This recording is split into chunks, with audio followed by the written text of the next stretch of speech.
You're listening to the Country Chat Podcast with your host, Dom. Subscribe, give a 5-star rating, and follow us on Twitter at country_chat. And stay up to date. Hi there, this is the Country Chat Podcast with me, Dom. Today I'm going up to Scotland and I'm speaking to a fantastic artist named Kerri Watt. Hi Kerri. Hi. How are you doing? I'm actually doing great, thank you. I've just taken a break from some DIY. I'm doing up my kitchen and utility at the moment. Ooh. So this is a nice little rest. I've been standing all day and my hands are all it's rough fine. and sandy. It's fine. I mean, if your kitchen's anything like the room that you're in at the moment, I'm sure it'll be amazing. I mean, we're talking on Zoom right now and I can see like the background and there's a lovely like deep blue and a nice little wooden centerpiece with guitars around it and a lovely little yellow lampshade. It's brilliant. It's a lamp, yeah. Well, that's what lockdown's been so good for. We just like got right into all the DIY, that I've wanted to do since I moved to this place, and we've had all the time to do it. So done up this room and then did something upstairs, and now we're onto the kitchen and utility. So hopefully by the time Christmas comes, we can maybe host something here, which would be nice. Have you got family nearby that can come visit, or? Yeah, my parents are like 20 minutes away. My sister's 20 minutes away. And my brother lives in Nashville, so he's a little far, but he'll hopefully be home for Christmas. The lucky devil. Yeah, I know. How have you been finding the weather we've had recently? Well, we haven't had it quite like down south up here, but the last couple of days have been really hot. We had that incredible, insane rain a couple of days ago with the lightning, like the electric lightning storm. That was really, really cool. But generally, it was cold here, I would say, a couple of weeks ago, but now it's like a perfect temperature, but it's not blazing sun like it is like all my friends have got in London, so it's comfortable, it's lovely. I mean, I'm based here just on the outskirts of York, and at the moment it's 26 degrees Celsius. Oh, wow. Yeah. It's lovely. I mean, the past few days it's barely gone below 30, and it's just been it's been too hot. I know, sometimes it does get like that, doesn't it? I'm actually not that jealous of my friends living in London, because when I lived down there, none of the flats, well, certainly the ones I lived in, none of them have air conditioning. We're just not prepared for heat here, are we, really? No. Well, that's it. We're never prepared for snow. We're never prepared for rain. We're never prepared for anything. No. We just deal with it as it comes. Now, the main reason why we're here is you've got a song out called Jessie. I do. Fantastic. Thank you. Love it. I mean, when you listen, I'm just going to give my quick little synopsis and brief opinion, and then I'm going to leave the floor to you. But I love how all your other songs, you've got this, you kind of hide your accent a bit. But with Jessie, the Scottish really comes out. It's like attenuated. It's like, it's just there, and I love it. It's your personality. I love it. Thank you. Well, yeah, it's actually a really old song. It was so I was trying to figure out if it was the first or second song ever I wrote. But so when I started writing songs back at in 2011, so at the start of the decade, I used to send the lyrics to my mum. Well, because I didn't know anyone in music. I didn't have a manager. I wasn't friends with musician people, so she was the person that I would send, as if I was sending my homework to her to check. Yeah. And so I went back in my emails recently, and it was the start of June 2011 that I sent her Jessie. So that must have been one of the first songs. And I played it live a lot the first couple of years that I was, trying to get into music, and then just kind of got shelved because some of the people I was working with were like, it's too country, that's not cool, it doesn't appeal to a wide audience, and I was a bit gutted, but I was young, I was in my early 20s, I was impressionable, and I was like, oh, okay, so kind of dropped it for a bit. And then recently, so I'm now signed to the label Cooking Vinyl, who are major champions of independent artists, and they were like, we love this song, let's go for it. So finally got the chance to put it out, and I'm really happy she's getting to be out in the world now. So how come it's taken so long from writing it to then actually saying, okay, it's now ready for actually putting instrumentation? Is it just a case of it's you being ready? Yeah, I think, well, it was just like, it needed to be with the right sort of collection of songs. Because standalone, it's quite, well, the lyrics are quite shocking. Jessie dies in the bridge. Yeah. And yeah, with the kind of music that I was releasing before, it definitely didn't fit. But this new collection of songs, they're a bit grittier. Songs like Cut Me Loose and one that I've got coming out in the future, Hellfire, they're a lot kind of darker. And this just felt like the right place for Jessie. So here she is. She's out. Now, one of the stereotypical questions that people always ask, and I'm going to ask it, is, like you say, it's got a dark bridge, but where did the inspiration come from to write Jessie? Like, wow. Yeah. So at the time that I wrote it, I was actually working in musical theatre, used to be an actor, and I was touring around the UK in this show for a year, and it was like long days at the theatre, and often we'd have, all day just in the theatre before the show at night. And so someone on the road had a guitar, and I just picked up the guitar and started messing around, and within a couple months I'd learned some chords and stuff. And then I started like having little melody ideas, and I just wrote about what I knew at the time, what was going on in my life, which was this show. It was like all consuming. And there was this character in the musical of Jekyll and Hyde called Lucy, and she is like a lady of the night that performs in this seedy bar in old London. She's got a really Cockney accent, and she falls into the hands of Dr. Hyde. Mr. Hyde? It's Dr. Jekyll and Mr. Hyde. Yeah. And he's like the evil dark side, and he ends up murdering her in the show. And so Jessie was kind of inspired by a mix of that character and a mix of the character that I played. And I had named her Jessie in my head. She was just like Dancing Girl 1 or something like that. Yeah. But yeah, and so it's very much like a narrative storytelling song. There's no truth to it whatsoever. But that was what a lot of my early songs were. They were stories about people either that I'd met or that I dreamed up or that I'd read about in a book, a play, or, whatever. Yeah.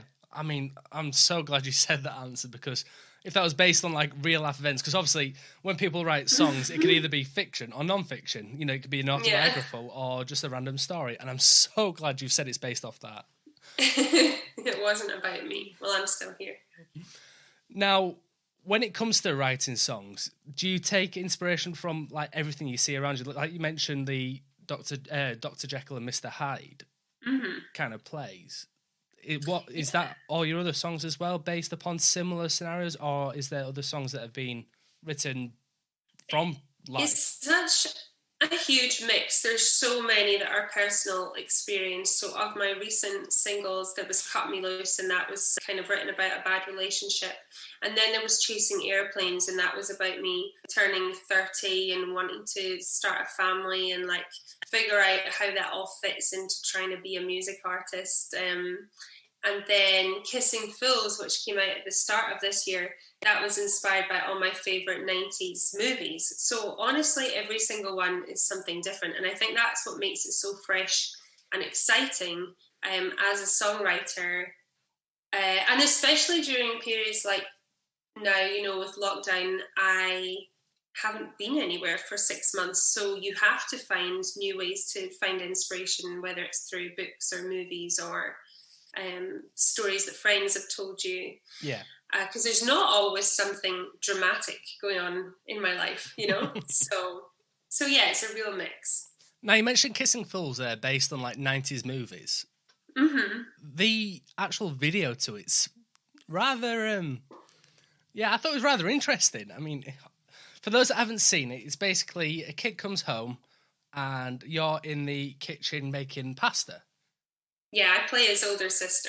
And he goes up to his room, and it's like a 90s, 50s, 90s, 60s kind of movie that he keeps just rewinding this kissing scene. Yeah.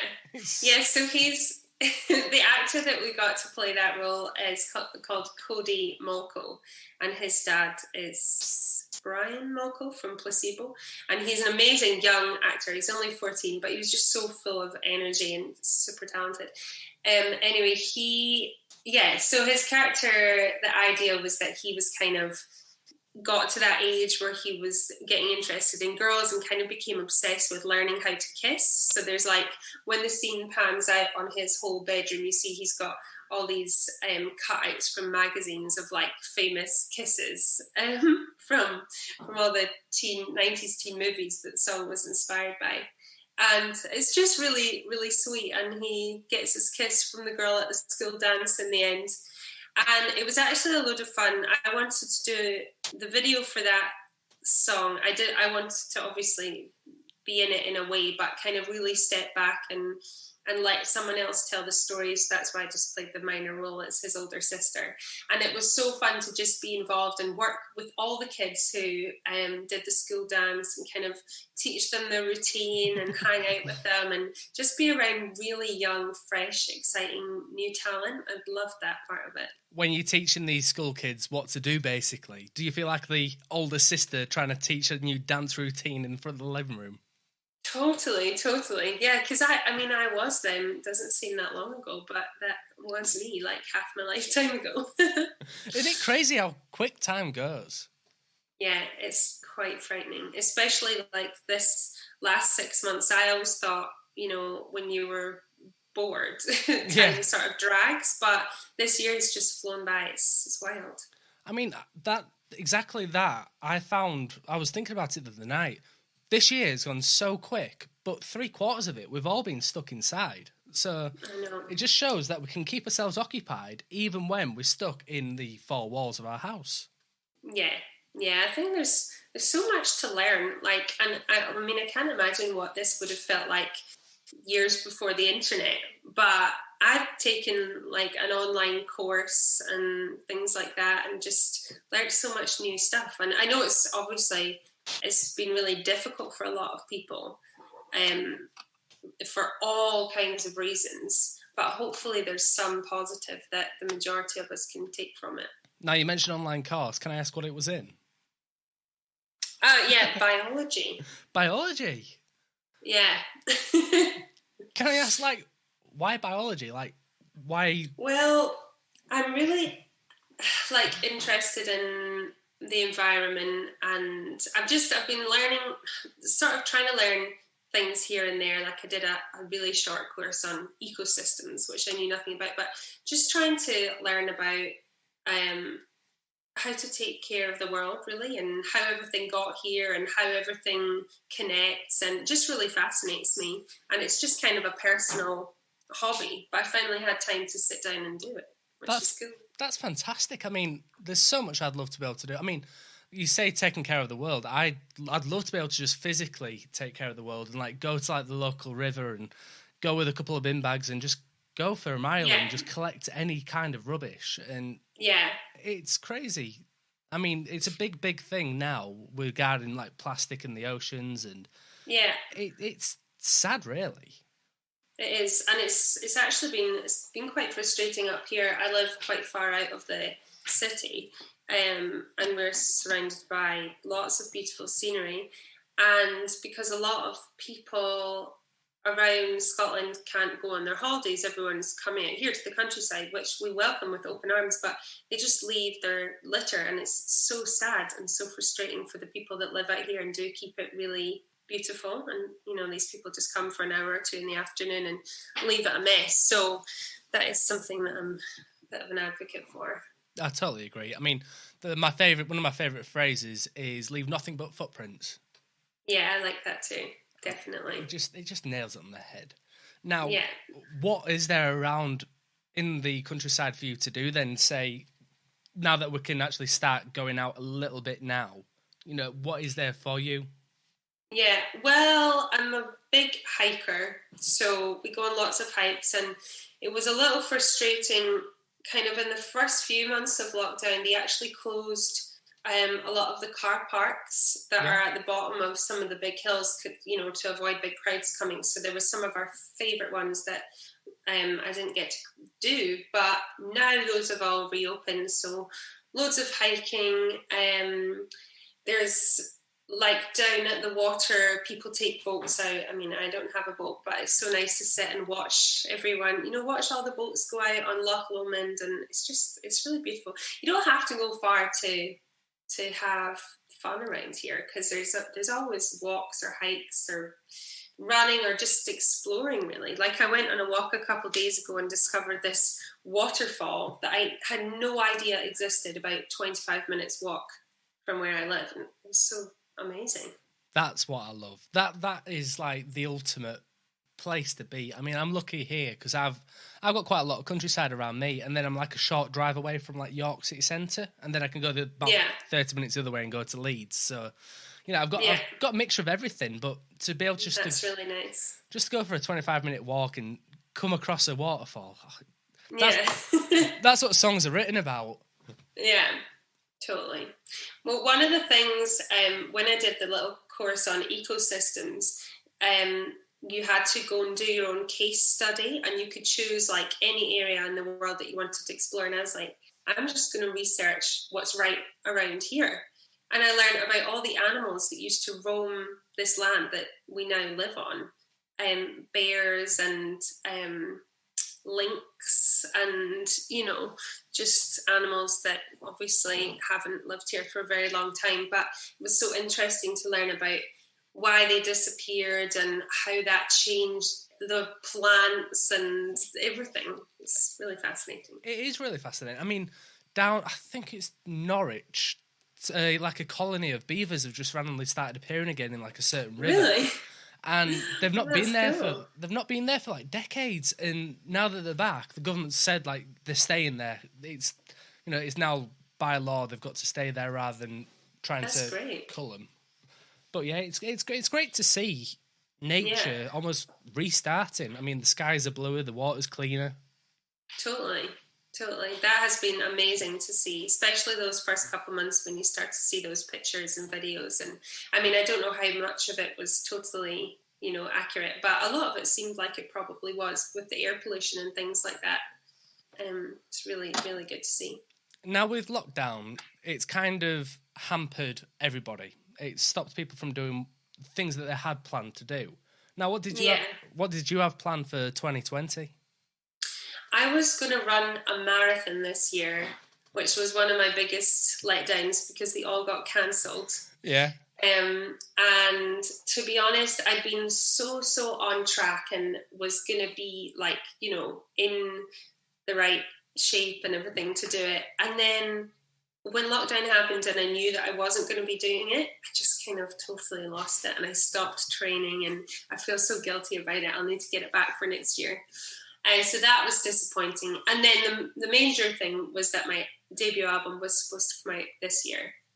So we've pushed it back to next year. I mean, it could have come out this year, but I felt like, for me, my favourite part about music is performing live. And to release an album with no live shows just felt like really sad. So I thought, why rush it? I can keep releasing music, but just hold off the actual album release until next year. Yeah. So you're gonna still be releasing like singles. You've got an EP coming up? Yeah, I've actually got a few EPs. So that was one thing that I decided to do so I could keep the content coming. Was the EPs are a mix of songs from the album, not all of them obviously, but just more teasers from the album and some covers. So chapter 1, I've named them chapter 1, 2 and 3. Chapter 1 comes out next month. Chapter 2 will be out by the end of the year, and then chapter 3 after Christmas, just before the album release. See, the great thing is when you release your album, all you have to do is chapter 4, and that's all the hidden songs. You just put them into like a book. Exactly. Something like that. See, that's perfect. It's perfect marketing and forward thinking. I love it. It just sort of like, it gives the album more life. It's gonna, last across, probably it'll end up being 3 years, since it's been a year already since I started putting out some of the singles from the album, which seems a long time. And initially I felt like just really bummed about it, but now I actually think it's a positive thing, especially with streaming and, you know, content, having to deliver consistent content. I think it's a good move. Yeah. Now, we were talking about videos earlier, and Chasing Aeroplanes. Yeah. Is that you and your band? That's all me. Oh, you. Wow. They're all me. All 4 of those girls are me in different wigs. I did. Oh my! You didn't realize that? I didn't realize that till now. Oh wow! I'm gonna have to rewatch that and look at it in a different light. Whose idea was it to like portray yourself in like different disguises? Mine. I just thought it'd be so fun. I love wigs. And so I just wanted like an excuse to wear all my different wigs, really. So yeah, I gave them all different personalities and names. And for a while after that video came out, I actually did this whole thing on my Instagram where like every week one of them would do like a takeover on my stories, so I would get back into character, and it was really funny. Oh, what's the characters' names? So the guitar player, that's the one with the red hair, she was called Sage. The one with the sort of Pulp Fiction style Black Bob thing was Darla. She was the drummer. What's the pianist called? That was the one that wasn't me but looked most like me. What was her name again? I can't remember. But she was the sort of like preppy, geeky, cheerleadery type one. And then there was me being me as the singer. Do you find that putting wigs on allows you to express a different kind of side to you? Totally. I used to do it all the time when I was younger. I would go to clubs and stuff in different disguises. It's just really fun. I think coming from a sort of acting background, any excuse to, you know, play someone a bit different and have a bit of fun with characters, I love it. That's brilliant. That's fantastic. I mean, obviously people can't see me at the moment because this is an audio podcast, but I'm grinning from ear to ear. That's really stumped me. You've played the characters very, very well, I've got to say. Well, the guys that filmed it were really clever, because obviously there's a couple of scenes where 2 of the characters are interacting. So we had to film it with like, there's a scene where there's 2 me's on the same sofa. And I don't know how they do it, how they cut it together, but we filmed it with, you know, me doing each one and then someone sitting in pretending to be the other me while we got one shot. It was really magic. I was so excited when I saw it. That's brilliant. I think that's what's really stumped me is from the scenes like that. Yeah, it's messing with my brain. I don't like it. Oh, that's funny. Is that like the most fun you've had doing a video? Doing something like that? Yeah. I mean, I've worked with the same group of guys on music videos up until this year for the previous 5 years. I am good friends of mine from college. So it's always fun with them, and they always like just manage to bring my ideas totally to life, which is cool. And I had my real life boyfriend play the guy that I'm making out with in the Chasing Airplanes video, which is quite fun. See, getting the family involved. That's what it's about. Yeah. What? How did you go about telling him, you know, do you want to come on a video and kiss me as a character? Well, he drove with me down from Scotland with all my stuff to help me anyway. And I think the idea was he was going to help me just like help the guys like set up the scene and be around, like he did some of the lighting as well on the video.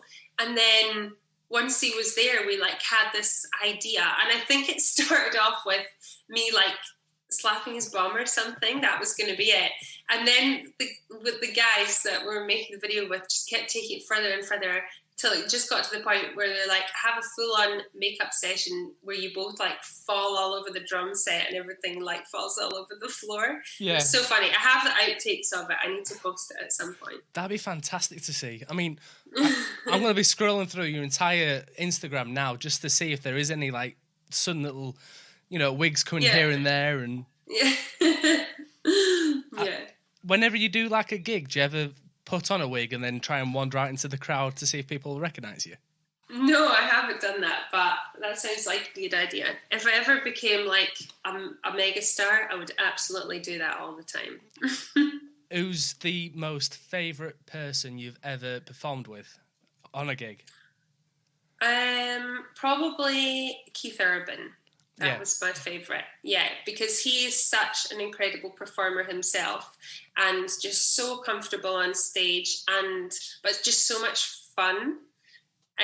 So when I got to duet with him, that was just like, everyone kept asking before and after, are you nervous? Were you nervous? But he just made the whole thing so comfortable and fun that it was just, it was like the best moment. You can actually turn around to people and say, yeah, I've sung with Keith Urban. Yeah. Yeah. It's quite cool. He's a legend. I mean, when I first read that, you performed, on a tour with Keith, and then to hear that you actually sung a duet with him, it's just like mind blown. Like, wow. Yeah, you see him on the news all the time. You see him everywhere else with Nicole Kidman, and you just think, he's a huge star, and you're really up there now. You're really making waves. Oh, thanks. No, I feel so lucky to have all those kinds of opportunities that I've had. And I find like the bigger the star, the nicer they are. Yeah. Actually. Yeah, I don't know if you find that too. So that was just so cool. Well, in this kind of situation I'm in here, because I'm talking to people remotely, everybody's nice. Yeah. I love everybody. Yeah. No, I bet that's really nice. How was it actually put to you then that you was going to go on tour with Keith? Well, so I just got a brand new agent and met with him for the first time, and he was like, so what kind of gigs do you want? How do you see this year panning out? And I was like, well, Keith Urban's coming to London in about 6 weeks and I want to open for him. And that was kind of my challenge to him as my new agent, and he made it happen. So, when I got the call that was going to happen, I was obviously absolutely over the moon and freaking out and excited and stressed because they wanted me to do it as a band. And at the time I hadn't played with a band for like 2 years. So I needed to put a new band together. And then it was like about 2 weeks before or 10 days before, Andrew, my agent, called me back and was like, Keith's asked if you would be up for singing the Carrie Underwood duet with him on stage. And I was like, oh my God. And I was just so excited more than anything. The Fight is not an easy song to pull off either, because Carrie's voice is just... I know. I've seen her live 3 times, and she has the most unreal voice live. Like, the power and stamina that she has is so incredible. But luckily, I only had to sing one song. I don't know how I get on singing an entire set of Carrie Underwood songs. But yeah, I felt really, really privileged to do that. Is Carrie one of your go-to, like, karaoke kind of songs? Yeah. Carrie, Celine, Whitney. By karaoke songs, I don't just mean standing in front of like a crowd singing in a karaoke machine. I mean in the shower, in the car, in... Oh, totally. Everywhere. Yeah, definitely. I mean, I always love those situations because I can't sing. I cannot sing for toffee. And whenever I'm driving, I'll still belt out... I'll belt out anything and I'll think I'm nailing it. Look at the car next to me and it's, I'm not. Yeah, wincing. No, they're not enjoying it. I'm enjoying it. That's but you're enjoying it. That is totally the main thing. Absolutely. What's the most fun you've had on tour then? Backstage or on stage? I think so. I did a European tour once with Star Sailor, and I'd never toured around Europe before, so that whole experience was amazing. I saw all these cities that I'd never been to, met so many amazing, interesting people, And when we got to Amsterdam, they were playing the Paradiso. And that was another cool time where I got to do a duet with James Walsh, the singer. He actually just asked me, what's your favourite song in our set? And you can sing it with us. And that was like their biggest sold out show on the whole tour. So that was so, so cool. And like, I just really like James Walsh as a person, and their whole band is really nice. So just getting to like hang with them for a whole, I did some of the UK dates as well. So I think it probably ended up being like a month.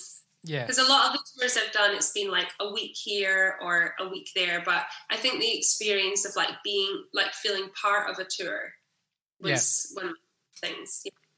I mean, rubbing shoulders to shoulder with the big stars, you know, as a star yourself now, it must feel strange coming up from, you know, a wee girl in Scotland to where you are now. It must be brilliant.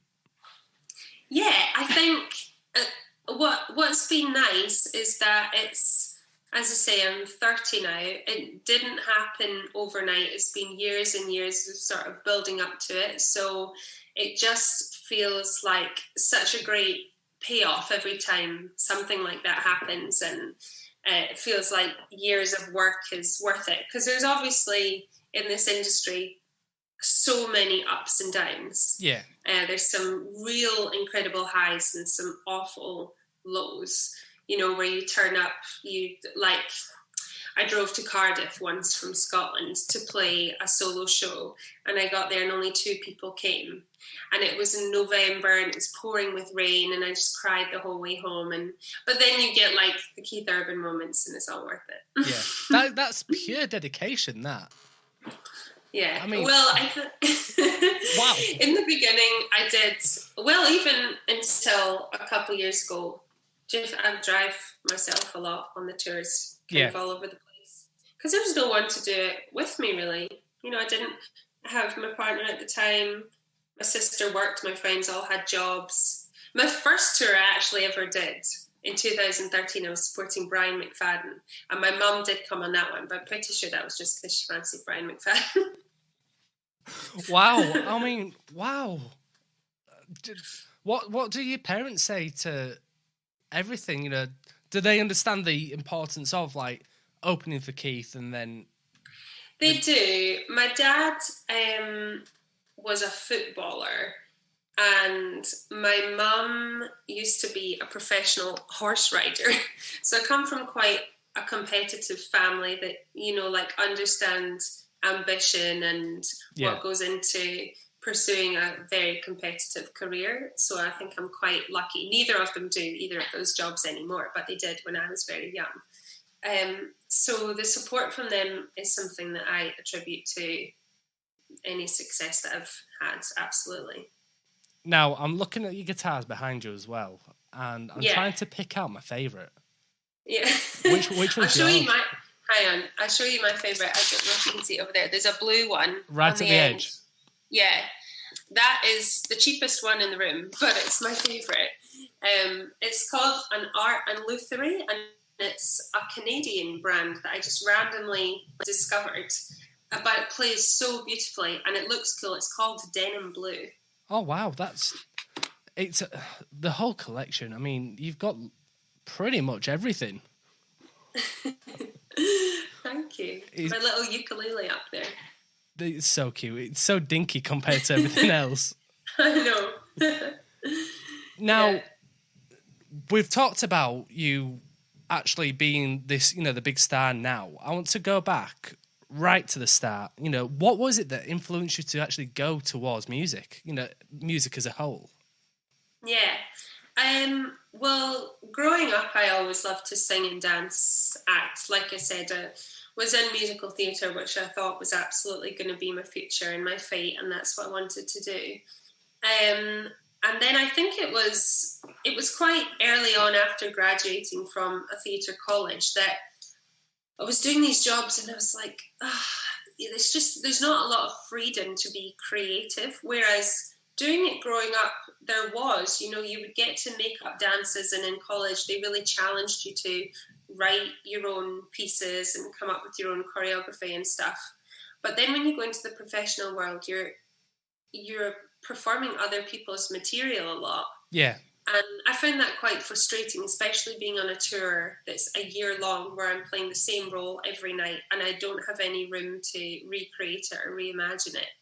And don't get me wrong, I love theatre, but I did start to think, how could I be performing and singing but doing it in my own way? And songwriting had honestly never crossed my mind. Yeah. And I think it's just quite fortunate that, as I say, on that Jekyll and Hyde tour, someone had a guitar and I started playing it purely out of boredom, just something to do during the day. And that songwriting came quite naturally. And I really quickly, within a couple of months, I was like, yep, this feels right. I'm writing and singing about what I know and what I want to be singing about. And I had, as I say, I knew the theatre world, but I didn't know anything about the music world or anyone in it, other artists, anyone in the sort of industry side of things. I just kind of took the leap and said, I'm going to do it. And at that point, I had been living in London and I moved back up to Glasgow, back in with my mum and dad, and just dedicated a year and a half to learning guitar and writing songs and teaching singing to kids, which was the worst thing ever. Yeah. Oh, now how do you actually get your foot into actually getting into the music world? You know, who did you speak to first? Can you remember who you spoke to first, and you know the kind of pathway you went?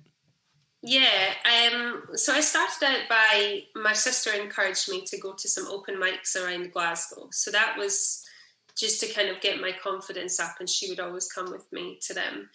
And from there, like, some people who ran the open mics would also be promoters, and they'd be like, there's a small gig, if you can bring 10 people, you know, you can play. And these were like tiny little venues in Glasgow, so every week I would be like begging all my family members to come along. And then those small gigs started to lead to like support slots on slightly bigger gigs, places like King Tut's. I would support artists there, and it just kind of grew very organically. Yeah. And yeah, it feels like it's been a slow snowball ever since. There's never been a moment where I felt like overnight something's happened. It has definitely been 8 years of slow growth. Yeah. But I'm kind of glad of that, because probably at the time I thought I want to be Katy Perry tomorrow. But I think I've got to grow up, you know, in a really, like, I've had a really normal life for the most part. Yeah. I don't know what it would be like to be a superstar at 22. That might be a bit too overwhelming for me. Well, you see how it's affected stars like Justin Bieber and Taylor Swift. So yeah, I mean, but that's like exactly. That's like the extreme end of the extreme. Yeah, but I think like a lot of young artists do aspire to be Taylor Swift. Like, I've worked with some young songwriters and stuff, and when you ask them what are your aspirations, they say to be Taylor Swift. But when you actually break down what's gone into that and what her life is like as a result of it, there's some incredible parts, but there's also some parts that just sound really hard. Yeah, I mean, you just got to watch the Miss Americana, you know, documentary. Exactly. Yeah. What advice would you give yourself if you could speak to yourself like 8 years ago? I would. This might sound bad, but don't be so trusting. Like, I just kind of put my career into the hands of anyone who showed a bit of interest.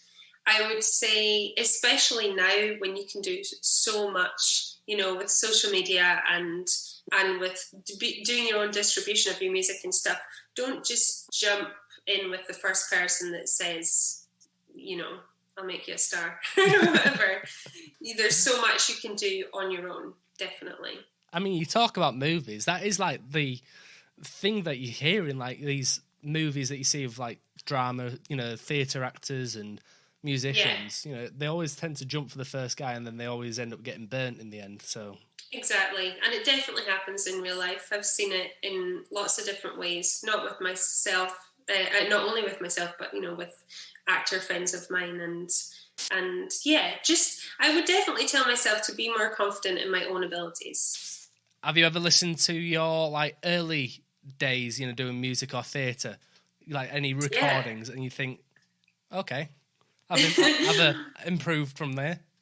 Well, I've actually been doing it recently because I started a Patreon account recently, and I've got a bunch of new subscribers, which has been really exciting. And one of the things I do is give them some behind the scenes and all kinds of content that you won't see on my normal social channels.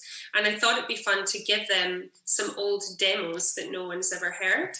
So I started going through, and it's a real mix. There's some real terrible stuff, and there's some stuff that I'm like, can't believe I never did anything with that song. But yeah, there's definitely some very odd things going on. So basically, everybody check out Kerri's Patreon account. Patreon. Where can they find you on Patreon? Is there a special link? It's just my name, Kerri Watt. You should be able to search it, Kerri with an I. And so people can subscribe for either £5 or £10 a month. I just did it 2 tiers, depending on what kind of benefits people want. But it's been really useful to me throughout lockdown, not being able to earn from live shows and things like that, to keep engaged with my fans and then be able to support me too. Are you going to do backstage videos of where you're about to go on stage, kind of content? Definitely. Yeah, when we're back to that, I think there's so much more fun stuff I can be giving my patrons. But right now, I'm trying to be as active as possible, and I've got so much archive footage from gigs and festivals and things that I can share with them at the moment. See, that is just more reasons for people to go on your Patreon. Yeah. Patreon and buy the music. Well, one fun thing I've started doing on Patreon is each month I do a poll, and my patrons can vote for what cover song they want me to do. So last month it was the Rolling Stones and the Beatles, and they chose the Rolling Stones. And then I recorded a track for them, and then I give it to them as an MP3 download. So they've got it forever, which is quite cool. Oh, wow. That's different, that. I mean, normally people do those kind of polls to perform live as a live stream on Facebook or Instagram. Well, to actually record it and then say, here you go, here's me singing that song you wanted. That's brilliant. Yeah. I think they like it, which is good. That is unique. Now, if you've spoke to your agent and you said, okay, I'd like to perform with Keith Urban, and then he made it happen. If you could say that again, who's the next person you'd choose? John Mayer. John Mayer. Wow, you're choosing the really good guitar players, aren't you? Yeah. I've been in love with John Mayer since I was 16, so... Yeah. Mostly his music. Yeah. Probably, yeah. Is he your whole pass? Yeah. Do you...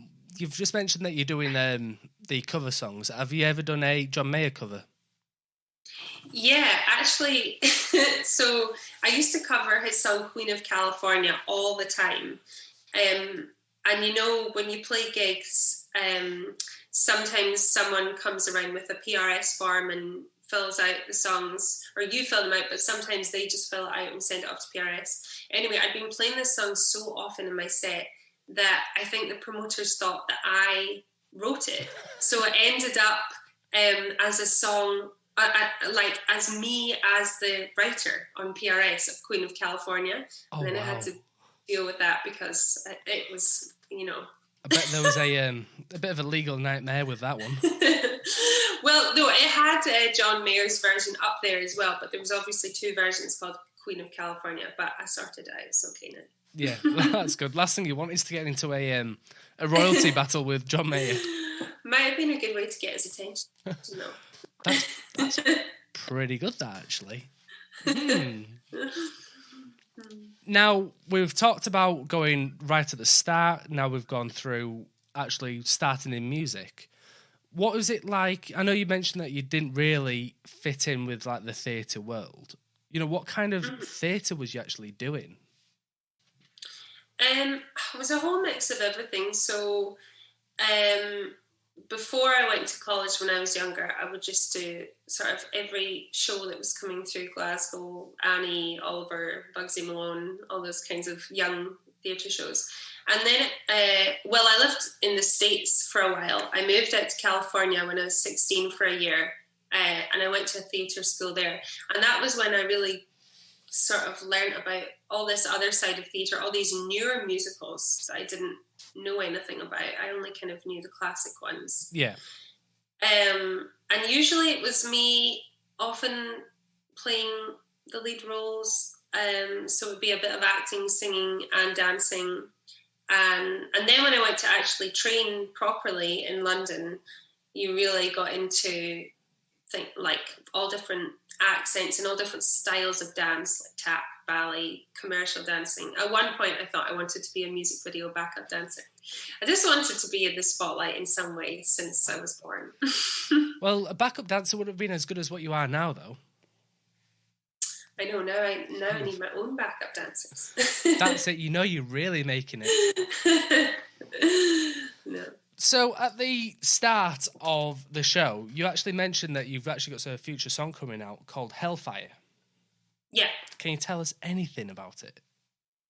Well, it's not actually one of the immediate releases. I've got a few more before that, but that one will be coming out later this year, and it is really written about one of those relationships that's like really bad for you, that you shouldn't be in, but you kind of can't get away from it, like a toxic relationship. Yeah. But it was kind of written about a few experiences, a couple of romantic relationships, but also a professional relationship where I kind of, the relationship wasn't working and I wanted out of it. But so it's, I think, a song that a lot of people will be able to relate to. And I call it my Bond theme. It's kind of big and dramatic and dark. And I'm really excited for people to hear the full version of it. There is a version of it on YouTube that I did for BBC Scotland. So it is sort of out there, but the recorded version is really sort of big and dramatic, as I say. Oh, can't wait for that to come out. I'm going to have to try and find the BBC Scotland's version. Yeah, that was live at St. Luke's, which is a really great venue here in Glasgow. Now, you mentioned when you was talking about it, you mentioned I. So it's based on real life events? Yeah, totally, yeah. How did you manage to get away from being in such a, I'd say it was controlling relationship? Well, the romantic relationship that I wrote about was one of those things that was just going round and round and round, and I wasn't being treated very well, but still, kept going back to it. And this is going back like quite a few years. This was sort of a retrospective song. And I think it got to the point where they left me, even though they'd been the one treating me bad. It was like a double blow. It's horrible. Oh, that's yeah. But that person's far in my past now. They were not very good to me. Good. But I learned a lot about what I didn't want in a partner from that relationship. That there is always the silver lining to. I know nobody should ever have to go through a relationship like that at all. But the only good thing is it either builds a strength up in yourself, and it allows you to know what to look for. And you can, totally. You can kind of get those warning signs kind of quickly. Yeah, so definitely. At least you got out, whether it was him that left or you that left, irregardless, at least you're away from that kind of horrible situation. Oh, I feel sorry for you. Definitely. Oh, it's okay. Honestly, it made me super strong. Yeah. Like really, really strong. And for the first couple of years, it was like I wasn't interested in, meeting anyone else. And then I got over that when I met the right person. Yeah. Now, you mentioned, when we were talking about Chasing Aeroplanes, that it's about a song when you're hitting 30 and then you're trying to work out, how to go with your life now, whether it's kids, families, etc. You and your boyfriend, is there any plans, anything in the future coming up? I should have actually called him my fiance because I'm just newly engaged. Yes. But I hadn't said that. I've never actually said that word yet. It just happened last week. Oh, that's fantastic. Congratulations. Thank you. Thank you very much. Yeah, we've been together like almost 5.5 years now. The reason why I said it like that was because I've noticed the ring on your finger and I've been waiting for you to... Oh! Yes. Oh, I should have mentioned it. Go on, let's see the ring a bit closer. It's a beautiful sapphire. Oh, that's gorgeous. I mean... Thank you. I don't know if you can tell, but behind me, blue is my favourite colour. Yeah. That's why Same. That's why I was attracted to your walls and your denim jacket as well. It was like, oh my God. And then I saw the ring. It was like, ooh, shiny. Thank you. No, I'm very, very excited actually. Haven't officially announced it, so I guess this is the announcement. Have you told your family? Yeah. We've had a really fun week or two. When was it? It was 2 weeks ago today. Telling all our family and FaceTiming our friends all over the world, which has been so nice. Oh, that's awesome. Now, yeah, thank you. So you haven't announced it yet to anybody else? No, I haven't told my wider friend group or put it on social media or anything. Now I feel really privileged. Yeah, you're going to be the person to share the news. I've got to say, your fiancé is very, very great taste. It's such a gorgeous ring. Thank you. Yeah, I really, really love it. It's just it looks like a little drop of ocean water. Yeah. So it makes me feel really calm whenever I look at it. That's so... See, that's perfect. That's a perfect song right there. Yeah. Well, no, I actually told my friend Jessica Sharman, who's a songwriter that's written with a lot of acts that you probably know, actually. Ward Thomas, Sarah Darling, people like that. Yeah. And she and I, a few years ago, when I think Dave and I hadn't been together that long, we wrote a song called Ocean, and the chorus was, I want to love like the ocean, and it was about him, and she said, now you've got your little bit of ocean. So it's quite sweet. That is made for each other. It's I know. Oh, I can't be any more happier. Oh my, wow. Oh, thank you. I've noticed as soon as we started talking about the ring and the engagement, you just got this glow and... Oh, I'm very, very, very excited. It just feels like the perfect time, we both work on the road a lot and have had years of him being away, me being away, and this last 6 months is, the longest period of time that we've spent with neither of us having to run off somewhere. So it's just feels really exciting. See, normally people get frustrated and kind of tear the walls to get away, but it's nice to hear the opposite. Yeah, we're very good friends at the core of it. Have you got ideas for the actual wedding day? Or I know obviously we can't plan anything as such. I say we, obviously you can't plan anything as such yet. I think with everything going on, I don't want to rush into planning something and then suddenly, restrictions are back or whatever. So I think it'll be next summer. It probably end maybe this time next year. Yeah, that's awesome. Yeah. I mean, nobody ever wants a long engagement. No. And I feel so sorry for it. I've got a couple of friends who were supposed to get married this year and had already been engaged a year and a half, and now they're having to postpone it a whole other year, which sucks. So that's brilliant. Is he in the room at the moment? No, he's outside cutting some wood, actually. That's really manly, that. No, because we're making shelves for the new kitchen, and he's massively into DIY, and so he's out there with his electric saw cutting some wood for the shelves. Oh, he sounds perfect. I mean, I love my DIY Lovely. As well. As soon as I can get the electric saw out, it's out. Yeah. Did he do the wooden centerpiece behind you? He did, yeah. It looks so smart. It looks like it's been bought. Yeah. It's literally just this guy down the road was selling like wooden pallets, so we just bought them and then kind of tore them up and chopped them up, and Dave nailed them into the wall. I know, it's so simple but so effective. Yeah. I mean, you got the fairy lights around it. I think the lights and the plants make it look a bit more magical. Yeah. I mean, this is a country music podcast, and I love talking about furniture. Yeah, is that a recurring theme? Yeah, one of the like I say before the actual podcast begin, I always say go on a tangent, just talk about anything, and this is the kind of thing.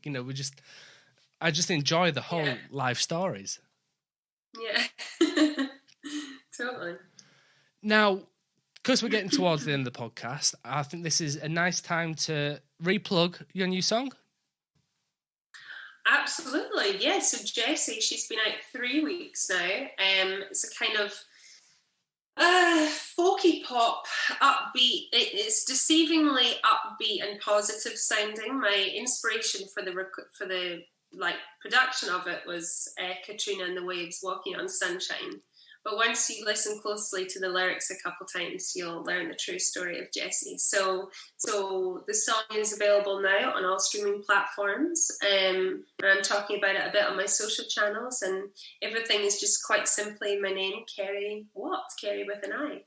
And it's the one with the blue tick? That's the one. Right, how...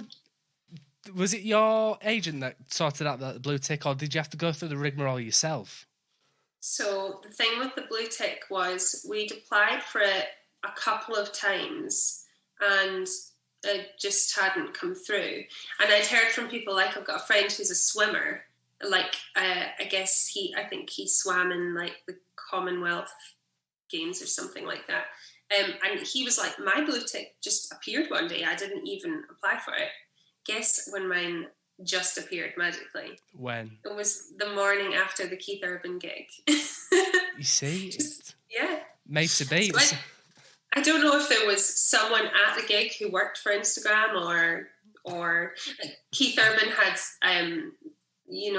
posted about me and I was in his stories and stuff. So maybe someone saw it, but yeah, it just appeared and there it was. That's the big thing. I mean, I've tried applying for it. I can't get it yet because you've got to have some form of a publication about you with somebody with a certain amount of followers or like a news publication, like a review or a newspaper article, that kind of thing, so they can trace it back just to prove that you are a person of interest. Yeah. So, yeah, it just shows, being in those gigs, it does showcase you, and rightfully so, because you're fantastic. Oh, thank you. And it's only going to be a short amount of time before it's you performing these big, big stages. Hopefully. Hope so. Yeah. Hopefully out of lockdown soon. Yeah. Okay, so we've got all the socials out of the way. What I like to do right at the end of the podcast is ask a couple of like debate-ish kind of questions. Okay. Now, it's a common one. Now, Jaffa cakes. To you, are they a cake or a biscuit?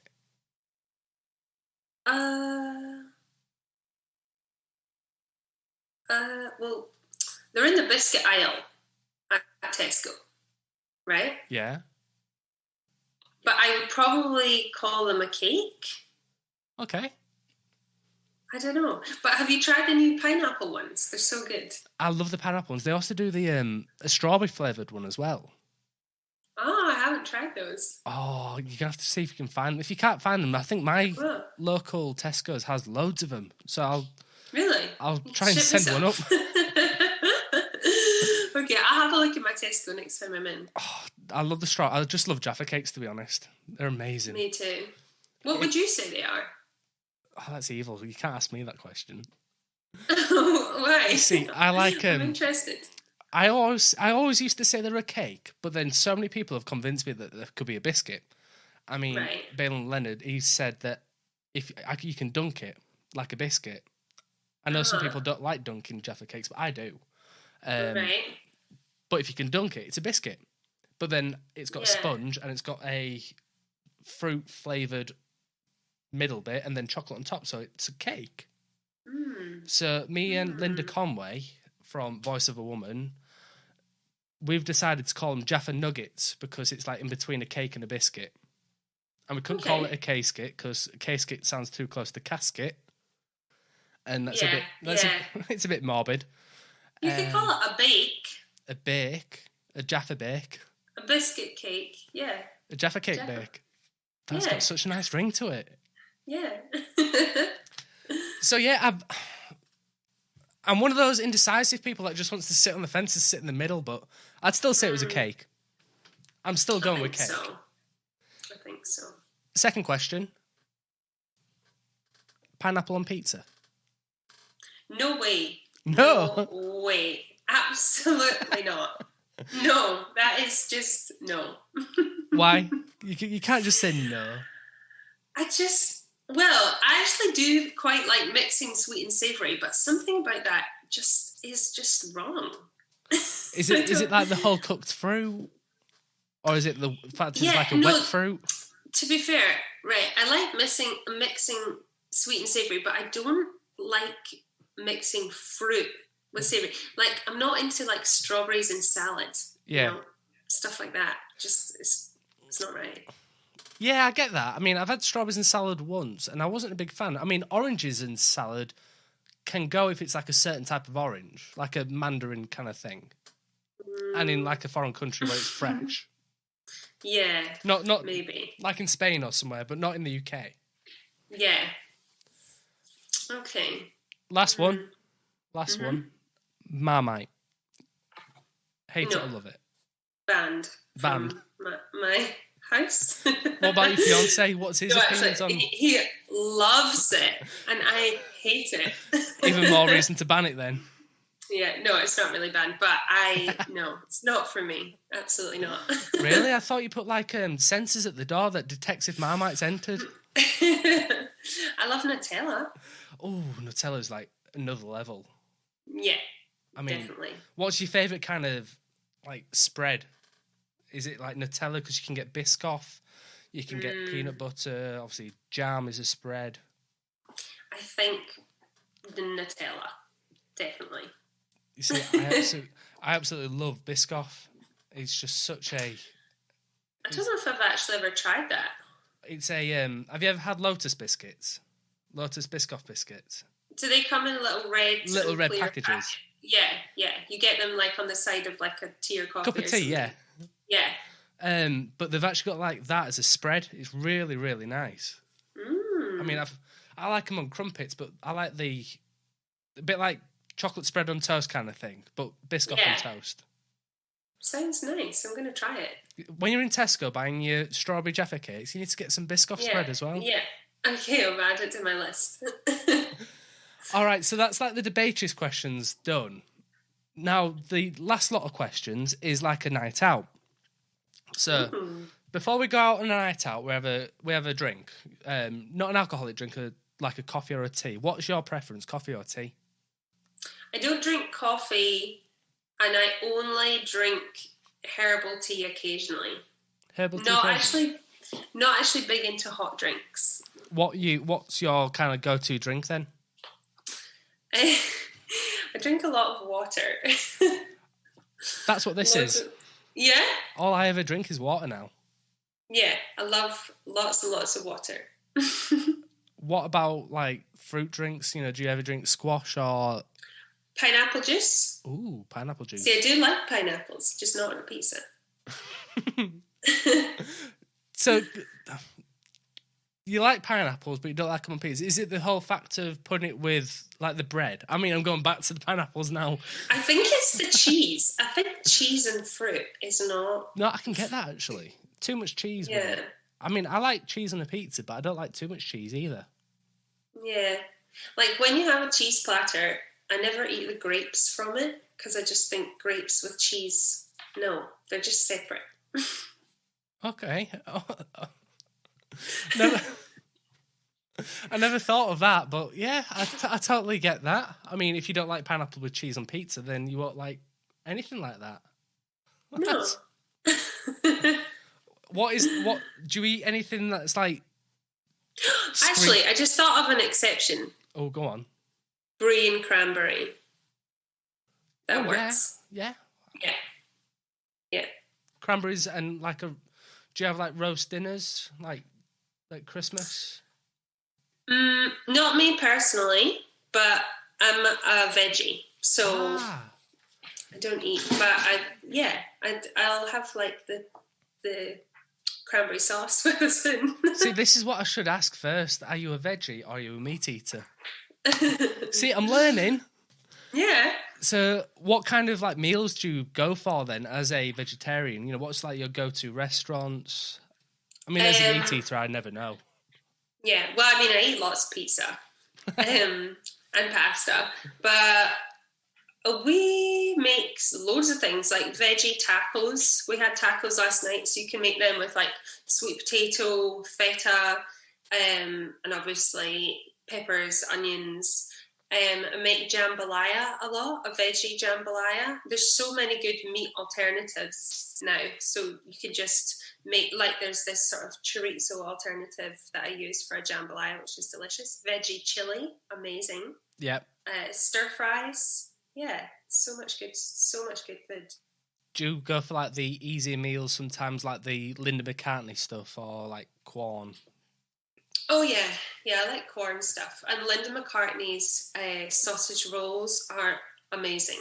Yeah, really amazing. Yeah, I like Linda McCartney's red chorizo sausages. I can't remember what's exactly in them, but they taste really good, really flavoursome. Yeah, I've not had the sausage rolls yet though. Oh, they taste really similar to the vegan sausage rolls from Greg's. Yeah, which are so good. Are they? I've not been to Greg's in ages. I mean, I used to do Slimming World for a bit, so it's like 3-4 years since I've last been to a Greg's. Oh, well, whenever I'm on tour, you know, we're at like service stations every day in venues. So I always go to the Greg's to get a vegan sausage roll. They actually just taste, because I haven't always been a veggie, they just taste like the normal Greg's sausage rolls. I don't know how they do it. Magic is the secret ingredient. Yeah. It's them Geordies from Newcastle. They're just so clever. Yeah. Food scientists.